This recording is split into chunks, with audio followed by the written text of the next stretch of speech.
Assalamu alaikum dear students. This is lecture number 6B. Last lecture में हम लोगों ने चैप्टर नंबर 11 कंप्लीट कर लिया था और न्यूमेरिकल्स हमारे पास वो कंप्लीट हो गया है। होपफुली आप लोगों ने चैप्टर 11 जो है उसकी थ्योरी और उसके सारे न्यूमेरिकल्स अपने रजिस्टर्स में लिख लिए होंगे। लास्ट लेक्चर में ही मैंने आप लोग को चैप्टर नंबर 10 का एक न्यूमेरिकल 10.3 जो कि हमने चैप्टर 10 में नहीं किया था, मैंने कहा था 11 में करवाऊंगी, तो वो मैंने आप लोगों को यहाँ पे भी करवाया है। अब आपकी मर्जी, आप चाहें तो उसको 11 चैप्टर के अंदर ही 10.3 करके लिख लें, या अगर किसी ने चैप्टर 10 के न्यूमेरिकल्स के अंदर जो है वो जगह जोड़ी थी तो वहाँ पे लिख सकते हैं। ठीक है, अब हम लोग नेक्स्ट चैप्टर स्टार्ट करने जा रहे हैं आज, जो कि है chapter number 12 waves and sound का चैप्टर है। ठीक है, अच्छा, अब वेव्स एंड साउंड के चैप्टर में सबसे पहले अगर मैं इंट्रोडक्शन में बोलूँ तो आप लोग को कुछ जहन में आता है कि साउंड कैसे ट्रेवल करती है। कभी आप लोगों ने सोचा कि साउंड जो है वो कैसे ट्रेवल कर रही होती है, या फिर लाइट वेव्स होती हैं, ठीक है, वो हमारे पास किस तरह से आती हैं। लाइट रेज जो होती हैं, सॉरी वेव्स नहीं बोलना, लाइट रेज जो है वो हमारे पास किस तरह से ट्रेवल करके आ रही होती हैं। इसी तरीके से अगर मैं बोलूँ, आप लोगों के पास रोप्स बंधी हुई होती हैं, घरों में रोप्स बंधी हुई होती हैं, अच्छा, जिसके ऊपर हम लोग कपड़े हैंग करते हैं। अगर हम लोग उसको जड़ दें, यानी उसको झटके दें, यानी उसको मूव करवाएं, तो आप लोगों ने देखा वो किस तरह से रिपल्स टाइप की मूवमेंट आ रही होती है, उसके अंदर वेव्स ही बन रही होती हैं। और अगर आपने कभी ऑब्जर्व नहीं किया है तो सब लोगों के घरों में रोप्स तो होंगे जिसके ऊपर कपड़े डले होते होंगे वॉश होने के बाद, तो आप लोग उसको मूव करके देखिएगा, उसके अंदर रिपल्स जो प्रोड्यूस हो रही है, साउंड, वो साउंड नहीं, वेव्स की सूरत में, वो हमारे पास वेव्स हैं। ठीक है, किसके अंदर, रोप के अंदर वेव्स प्रोड्यूस हो रही होती हैं। इसी तरीके से आप लोग देखें, एक पॉन्ड है या फिर कहीं पे भी पानी है, उसके अंदर आप लोग एक पत्थर को, स्टोन को फेंकें, तो आप लोगों को कैसे नजर आएगा। जो स्टोन होगा जब वो पानी के अंदर गिरेगा तो आपको ऐसे इस तरह से कुछ वेव्स टाइप की बनती हुई नजर आ रही होगी, जो कि हमारे पास क्या होते हैं, रिपल्स कहला रहे होते हैं। ठीक है, अच्छा, उसके अलावा और वेव्स की एग्जांपल हम कौन सी ले सकते हैं, हम सी वाटर ले सकते हैं, यानी सी को ले सकते हैं। सी के अंदर हमारे पास वेव्स आ रही होती हैं। अब जब हमारे पास, आप लोगों ने ऑब्जर्व किया होगा, ये आगे इसी चैप्टर में हम पढ़ेंगे, लेकिन हम इंट्रोडक्शन में थोड़ा सा इस चीज़ को देख लेते हैं कि आप लोगों ने ये चीज़ ऑब्जर्व की होगी कि अगर हम लोग साहिल पर जाते हैं, यानी समंदर पर जाते हैं, तो सामने से हमें वेव्स नज़र आ रही होती है कि वेव्स हमारी तरफ आ रही है। बाज़ दफ़ा लगता है बहुत बड़ी बड़ी वेव्स आ रही हैं, ठीक है, और वो जैसे हमारे पास करीब आने लगती हैं तो वो छोटी हो जाती है। ठीक है, अच्छा, और बाज़ दफ़ा ये लग रहा होता है कि बहुत छोटी वेव आ रही होती है, लेकिन जब तक वो हमारे पास आती है तो ऐसा लगता है बहुत बड़ी वेव हो गई है। तो वो कंस्ट्रक्टिव इंटरफेरेंस होता है, डिस्ट्रक्टिव इंटरफेरेंस होता है, जिसके अंदर 2 या 3 छोटी वेव बन के जो है वो एक बड़ी वेव बन जाती है। और बाज़ दफ़ा होता है एक बड़ी वेव होती है, उसके अंदर डिस्ट्रक्टिव इंटरफेरेंस हो जाता है, जिसकी वजह से वो छोटी वेव बन हो जाती है। ठीक है, तो ये सारी चीज़ें तो हम लोग आगे पढ़ेंगे तो आपको पता चलेगा कि डिस्ट्रक्टिव इंटरफेरेंस और कंस्ट्रक्टिव इंटरफेरेंस हमारे पास क्या चीज़ होती है।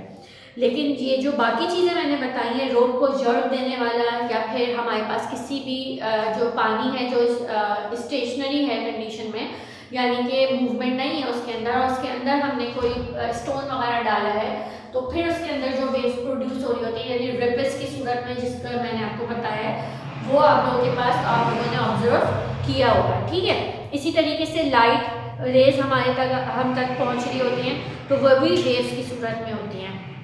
इसी तरह से साउंड वेव्स होती हैं। अच्छा, अब साउंड वेव्स की सूरत में ट्रेवल करती हैं, और ये बात याद रखिएगा आप लोग कि वेव्स को ट्रेवल करने के लिए, कोई ना कोई मीडियम रिक्वायर्ड होता है, अगर वो एयर मीडियम हो या फिर हमारे पास क्या हो, वाटर मीडियम हो, जब आप लोग के पास साउंड जो है वो ट्रेवल करती है। उसके लिए आगे हमारे पास एक एग्जांपल आएगी, जब हम इलेक्ट्रिक बेल होगी, जिसको हम लोग इस तरह से किसी जगह पे, जार में या कहीं पे फिक्स कर दें, वो रख दें, जिसके अंदर हमारे पास एयर को वैक्यूम कर दिया जाए, एयर को वैक्यूम कर दिया जाए, यानी एयर वहाँ पर ना हो, तो फिर आप लोग देखिएगा कि उसके अंदर होगा कि हमारे पास, हमें बेल कितनी ही जोर से बज रही होगी लेकिन हमें उसकी आवाज़ नहीं आएगी। ठीक है, तो इसका क्या मतलब होता है, साउंड को ट्रेवल करने के लिए कोई ना कोई मीडियम रिक्वायर्ड होता है। अच्छा, अब मुझे ये बताएं, आप लोग को क्या समझ आता है कि आप लोग को नज़र आ रही होती है वेव्स ट्रेवल करते हुए। जैसे मैं अगर बोल रही हूँ, ठीक है, मैं अगर बोल रही हूँ, अब आप लोग अपनी क्लास की एग्जाम्पल ले लें। ठीक है, इमेजिन करें कि आप लोग क्लास में बैठे हुए हैं और यहाँ मैं बोर्ड के पास हूँ और जो बिल्कुल वॉल्स है बैक साइड पर वहाँ तक मेरी आवाज़ जा रही है। लेकिन अगर मैं बोलूँ कि यहाँ पे इस रूम के अंदर से एयर को मैं पूरा वैक्यूम कर दूँ, ठीक है, यानी एयर यहाँ पर नहीं हो, तो अब क्या होगा, यहाँ पे क्या होगा, मैं कितनी ही जोर से बोलूँगी लेकिन आप लोगों को आवाज़ नहीं आएगी। क्यों नहीं आएगी? क्योंकि साउंड ट्रेवल होके आप तक नहीं पहुँच रही होगी, क्योंकि वेव्स की सूरत में साउंड ट्रेवल करती है तो वो नहीं पहुँचेगी। ठीक है, चलिए अब हम इसका इंट्रोडक्शन को रीड कर लेते हैं। You must have wondered how sound reaches our ears. Why do we have fixed an antenna on our rooftop if we have a TV? अच्छा अब ये देखें, टीवी है ना, ठीक है, टीवी हम लोग देख रहे होते हैं, तो आप लोग के पास अब तो उस तरह से नहीं होते, लेकिन पहले आप लोगों ने अगर किसी के घर में पहले कभी एंटीना देखा हो तो एंटीना होते थे सिग्नल्स को कैच करने के लिए, सही, चैनल्स आ रहे होते थे, उसके लिए हम लोग क्या करते थे, एंटीना लगे होते थे जिसके थ्रू जो है हमारे पास टीवी के अंदर सारे चैनल्स आते थे। तो वो किसकी तरह कैच कर हो रहा होगा, ज़ाहिर है सिग्नल्स के थ्रू ही कैच हो रहे होंगे, तो वो किसकी सूरत में होंगे, वेव्स की सूरत में होंगे सब। अच्छा, how does light from the sun and other stars reaches us? किस तरह से सन से और स्टार्स तक लाइट हम तक पहुंच रही है? The answer to all these amazing questions lies in the study of waves. In this chapter, we shall study the wave phenomena and their manifestation in sounds. Okay, often children playing near a pond drop a pebble or a stone in the pond water to produce circular shaped ripples on the surface of the calm and still water. ये मैंने अभी आप लोग को example दी है इसकी भी। The children also amuse themselves when they give continual jerks to a rope and try to make a snake-like motion of the rope. The circular shaped ripples formed on the surface of water and the snake-like motion of the rope are examples of motion which is known as wave motion. ठीक है, जो आप लोगों के पास रोप के अंदर jerk देने की वजह से मोशन प्रोड्यूस हो रही होती है, यानी वो वेव्स बन रही होती हैं, और रिपल्स जो वाटर के ऊपर बन रहे होते हैं, वाटर के अंदर बन रहे होते हैं, वो कौन सी हैं, वेव मोशन है। These are the examples of visible waves. ये कौन सी एग्जाम्पल्स हैं, विजिबल वेव्स की। लेकिन कुछ वेव्स मैंने अभी आप लोगों को बताया इनविजिबल भी होती हैं, जैसे कि साउंड वेव्स आपको नजर नहीं आ रही, लाइट वेव्स आपको नजर नहीं आ रही, रेडियो वेव्स होती हैं जो आपको नजर नहीं आती हैं। तो in fact we are surrounded by, but there are other waves which are invisible. In fact, we are surrounded by invisible waves. Sound, light and radio waves are example of these invisible waves. Whether visible or not, all waves have several common properties, and therefore by studying visible waves we would understand the invisible waves in sound and light. चाहे visible हो या फिर invisible हो, दोनों के अंदर कुछ ना कुछ common properties होती हैं, और जब हम वो पढ़ेंगे प्रॉपर्टीज तो हमें पता चल जाएगा कि साउंड वेव्स और साउंड एंड लाइट दोनों वेव्स प्रोड्यूस करते हैं।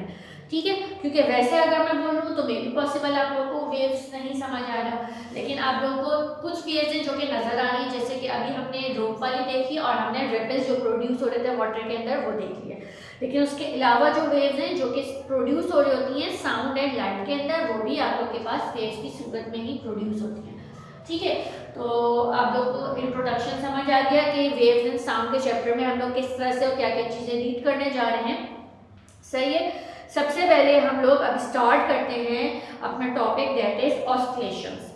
हमारे पास है क्या है, ऑस्किलेशंस। अच्छा, सबसे पहले आप लोगों को ये बात याद होगी कि मैंने चैप्टर नंबर 3 में भी ऑस्किलेटरी मोशन पढ़ाया था आप लोगों को, जो कि टाइप्स ऑफ मोशन के अंदर था। तो वहाँ पे क्या था, एक मीन पोजीशन होती है, ठीक है, कोई भी मीन पोजीशन हो तो उसी मीन पोजीशन के अराउंड, ठीक है, उसी मीन पोजीशन के around back and fro motion, जो आपके पास बैक एंड फोर्थ मोशन या to and fro motion, back and forth motion या फिर टू एंड फ्रो मोशन जो होती है वो आपके पास क्या कहलाती है, ऑस्किलेशन, ऑस्किलेटरी मोशन कहलाती है। यानी पेंडुलम की जो हमने मोशन देखी थी, हमने बोला था कि पेंडुलम की मोशन जो है वो ऑस्किलेटरी मोशन हो जाती है, या फिर आप लोग के पास वायलिन हो गया, सितार हो गया और गिटार हो गया, इन सब की जो हमारे पास क्या थी, ऑस्किलेटरी मोशंस थी। तो यहाँ पर हम लोग ऑस्किलेशंस पढ़ते हैं कि वो होती क्या है। Any motion that repeats itself in equal interval of time is called periodic motion. This periodic motion is often called harmonic motion. वो मोशन जो कि अपने आप को रिपीट करती है in equal interval of time में, वो मोशन क्या कहलाती है, पीरियोडिक मोशन कहलाती है। और यही पीरियोडिक मोशन क्या कहलाती है, हार्मोनिक मोशन भी कहलाती है। If a particle is periodic motion moves back and forth over the same path, we call the motion oscillatory or vibratory motion. The world is full of oscillatory motions. Some common examples are the swinging bob of a pendulum, balance wheel of a watch, a violin string and mass attached to a spring. ये सारे examples हैं जिसमें से कुछ examples को हम लोगों ने बहुत अच्छी तरीके से इन डिटेल ऑस्किलेटरी मोशन के अंदर पढ़ी हुई थी। लोगों ने पेंडुलम की एग्जांपल पढ़ चुके हैं, वायलिन की एग्जांपल पढ़ चुके हैं कि स्ट्रिंग को किस तरह से मूव करते हैं, उसके अंदर कैसे ऑस्किलेटरी मोशन प्रोड्यूस होती है। लेकिन अब हम लोग जो पढ़ने जा रहे हैं, हम बोल रहे हैं कि अगर एक मास है और उसको एक स्प्रिंग के साथ अटैच कर दिया जाए तो उसके अंदर ऑस्किलेटरी मोशन कैसे प्रोड्यूस होगी। तो पेज नंबर 226 पे अगर हम लोग देखें, हमारे पास एक फिगर है, ठीक है। पेज नंबर 226 पे आ जाए। फिगर 12.2 बनी है, बल्कि 12.1 है ऊपर। ये आप लोग के पास अगर एक हॉरिजॉन्टल टेबल है, हॉरिजॉन्टल प्लेस है जिसके ऊपर हमारे पास एक स्प्रिंग है, ठीक है, और मेरी ड्राइंग ऐसे ही है पूरा।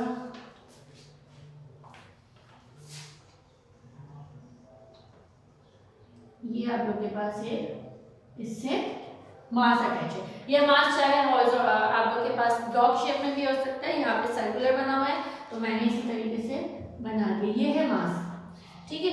इस वक्त स्प्रिंग जो है किस कंडीशन में है, स्टेशनरी कंडीशन में, यानी इसको मैंने स्ट्रेच नहीं किया हुआ, ठीक है। अब अगर मैं इसको स्ट्रेच करती हूँ, अगर मैं इस स्प्रिंग को स्ट्रेच करती हूँ, उस साइड पे मास को लेके जाती हूँ यहाँ पे, जैसे कि फिगर 12.2 के अंदर बना है, तो यहाँ पे अगर हम लोग मास को स्ट्रेच करते हैं तो हमारे पास मास को उधर लेके जाते हैं, तो हमारे पास स्प्रिंग क्या होगा, स्ट्रेच हो जाएगा, इसकी वाइंडिंग्स क्या हो जाएंगी, स्ट्रेच हो जाएंगी। और जब उसके बाद वहां से छोड़ते हैं तो क्या फौरन अपनी ओरिजिनल पोजीशन में वापस आ जाएगा, नहीं, ये फौरन अपनी ओरिजिनल पोजीशन में वापस नहीं आएगा, बल्कि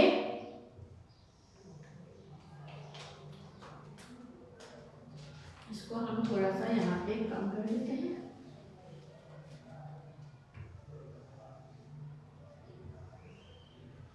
बना दिया। अब मैं कह रही हूँ कि हमारे पास इसकी वाइंडिंग्स थोड़ी सी खुल जाएंगी, ठीक है। मैंने इसको स्ट्रेच किया, यहाँ तक ले, सही है। अब क्या होगा, पहले किस पोजीशन में था, ये यहाँ था, ठीक है, इतना आगे बढ़ गया। अब क्या होगा, जब ये वापस आएगा ना तो इसकी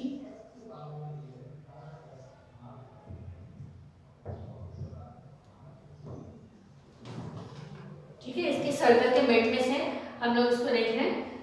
अच्छा जी, अब इस वाली फिगर के अंदर वो क्या है, ये अपनी पोजीशन के ऊपर था, इस वक्त हमने इस स्प्रिंग को स्ट्रेच नहीं किया।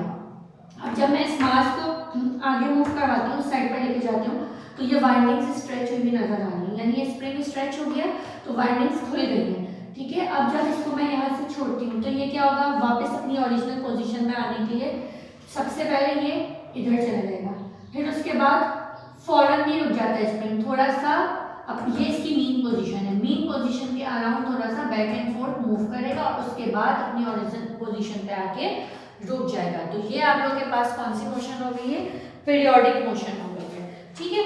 तो हमारे पास क्या है, the phenomena of elasticity is closely linked with that of vibration, vibration or oscillations. It is common experience that when some elastic material, for example a mass m, अच्छा ये इलास्टिसिटी की वजह से हो रहा है, ये चीज़ आप लोग को समझ आ रही है ना, चैप्टर 10 में मैंने एक्सप्लेन कर दिया था, इसलिए मैंने दोबारा बोला नहीं है ये बात, लेकिन आपको समझ आ रही है। ये हर ऑब्जेक्ट के लिए नहीं है, अगर आपने किसी और ऑब्जेक्ट को इस तरह से खींच के बड़ा कर दिया है, फॉर एग्जाम्पल कोई ऐसा ऑब्जेक्ट है कि जिसकी शेप चेंज हो गई, तो उसकी हमने डिस्टॉर्शन पढ़ी थी, तो वो अपनी ओरिजिनल पोजीशन पे ऐसे वापस नहीं आ जाएगा, ये सिर्फ और सिर्फ जो वो आएंगे जो कि इलास्टिक बॉडीज होंगी, ठीक है, जिसके अंदर इलास्टिसिटी होगी। For example a mass m attached to one end of the spring and placed on a frictionless horizontal surface as shown in figure 12.1, ये वाली फिगर, ठीक है।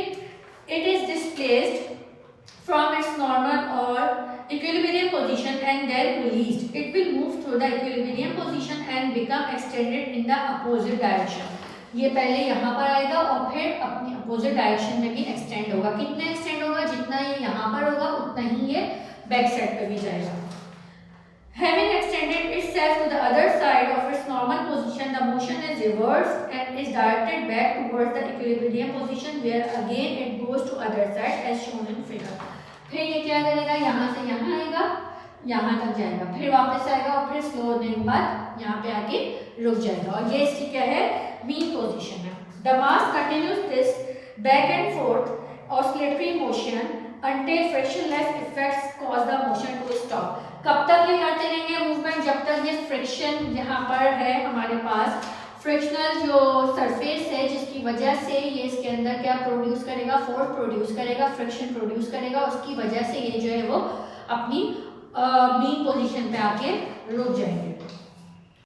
All oscillatory motion of this type depend directly on the elastic properties of the vibratory material. किसके ऊपर depend करती है oscillatory motion इस type की? डायरेक्टली किसके ऊपर डिपेंड करती है? इलास्टिक प्रॉपर्टीज पे डिपेंड करती है वाइब्रेटरी मटेरियल। जो भी मटेरियल जो कि वाइब्रेट कर रहा है उसकी इलास्टिसिटी की प्रॉपर्टीज के ऊपर डिपेंड कर रही होती है। ठीक है क्लास, ये वाला आप लोग को समझ आ गया। ऑस्किलेशंस के अंदर के पीरियोडिक मोशन क्या होती है और किस तरह से प्रोड्यूस हो रही होती है और एक पर्टिकुलर टाइम इंटरवल होता है उसके अंदर हो रही होती है। ऑस्किलेटरी मोशन हमने बता दिया था, पहले भी हमने कर चुके हैं।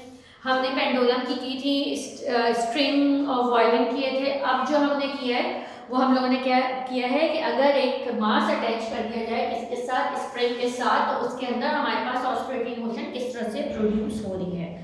ठीक है, और आप लोग को इसके अलावा मैंने इंट्रोडक्शन दिया है और ऑस्किलेशंस पढ़ा दिया है और होपफुली आप लोग को ये समझ आ जाएगा। और अब आप लोग का होमवर्क ये है कि बस इसको अच्छी तरीके से रीड कर लीजिएगा। ठीक है, थैंक यू।